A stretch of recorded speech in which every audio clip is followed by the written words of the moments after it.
LSM dan Ormas di Simelu yang tergabung dalam Masyarakat Simelu Bersatu atau Masiber melakukan aksi damai di depan kantor DPRK setempat guna mendesak agar DPRK segera memproses surat Mahkamah Agung terkait video asusila yang diduga melibatkan pejabat setempat.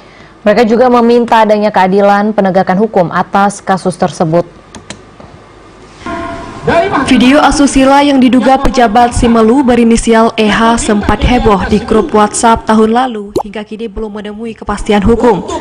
Hampir setiap saat desakan bermunculan dari masyarakat Simelu guna memastikan perbuatan ini melanggar syariat Islam atau tidak.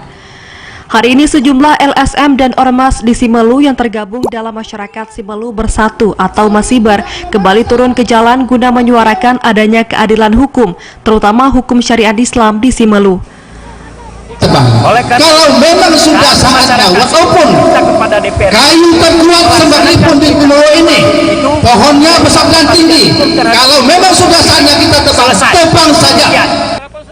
Salah seorang peserta aksi Kirvan mendesak DPRK Simelu segera menindaklanjuti surat Mahkamah Agung terkait video mesum ini guna adanya kepastian hukum. Menurutnya video mesum ini sudah sangat meresahkan masyarakat Simelu. Kami atas nama DPRK Simelu, sesuai dengan apa yang sudah Bapak sampaikan, akan kami tindak lanjuti dan mengusulkan atau menyampaikan kepada Badan Musyawarah untuk melakukan rapat dalam hal membuat agenda kerja lembaga terkait dengan proses kasus video amoral ini.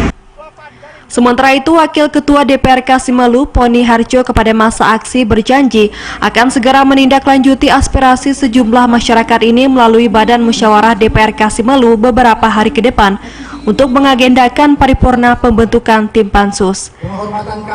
Dari Simelu, Kadri Amin, TVRI melaporkan. Saudara, informasi menarik lainnya akan kami hadirkan usai jeda berikut. Tetaplah bersama.